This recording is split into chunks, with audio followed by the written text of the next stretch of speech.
മാസപ്പടി ആരോപണത്തിൽ CMRലും മുഖ്യമന്ത്രിയുടെ മകൾ ടി വീണയുമായുള്ള ബന്ധത്തിൽ വ്യക്തത വേണമെന്ന് തിരുവനന്തപുരം വിജിലൻസ് കോടതി. മുഖ്യമന്ത്രിക്കും മകൾക്കുമെതിരെ അന്വേഷണം വേണമെന്ന മാത്യു കുഴൽനാടന്റെ ഹർജി പരിഗണിക്കവെയാണ് കോടതി വ്യക്തത തേടിയത്.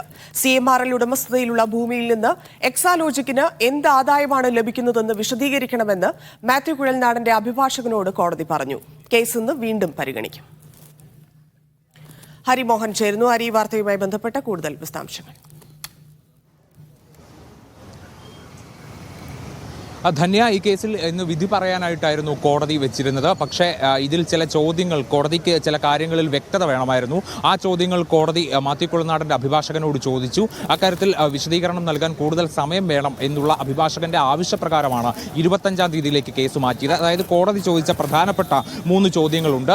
ഒന്ന്, CMRലിനെയും KMMLനെയും ബന്ധിപ്പിക്കുന്ന ഘടകം എന്താണ് എന്നുള്ളതാണ് ഏറ്റവും പ്രധാനപ്പെട്ട ഒരു ചോദ്യം. അതായത് CMRL എന്ന് പറയുന്നത് ശശിധരൻ കർത്തയുടെ കമ്പനിയാണ്. KMML എന്ന് പറയുന്നത് സർക്കാരിൻ്റെ പൊതുമേഖലാ സ്ഥാപനമാണ്. അപ്പോൾ ഇത് രണ്ടും തമ്മിലുള്ള ബന്ധം എന്താണ് എന്നുള്ളതാണ് കോടതിയുടെ പ്രധാനപ്പെട്ട ചോദ്യം. മറ്റൊന്ന്, CMRLന്റെ ഉടമസ്ഥതയിലുള്ള ഭൂമി, അതായത് ഈ മണൽ ഖനനത്തിനായി ശശിധരൻ കർത്ത വാങ്ങിയിട്ടുള്ള ഈ ഭൂമിയിൽ നിന്ന് എക്സാലോജിക്കിന് എന്ത് ആദായം ലഭിക്കുന്നു എന്നുള്ളതാണ് കോടതി ചോദിച്ച മറ്റൊരു പ്രധാനപ്പെട്ട ചോദ്യം.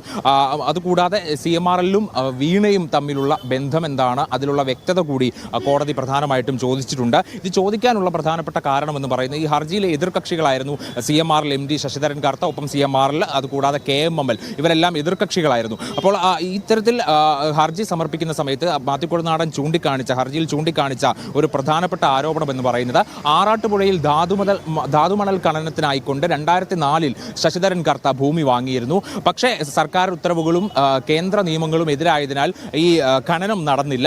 പിന്നീട് തുടർന്ന് 2018-ലെ വെള്ളപ്പൊക്കത്തിന്റെ മറവിൽ കുട്ടനാട്ടിലെ ജനങ്ങളെ സംരക്ഷിക്കാൻ എന്നുള്ള പേരിലാണ് ഇത്തരത്തിൽ ബാക്കി ഖനനം നടക്കാത്തത് എന്നുള്ളൊരു സാഹചര്യത്തിലേക്കൊക്കെ ചൂണ്ടിക്കാണിച്ചിരുന്നു. എന്തായാലും ഇതുമായി ബന്ധപ്പെട്ട കൂടുതൽ കാര്യങ്ങൾ 25-ാം തീയതി വിശദീകരിക്കും.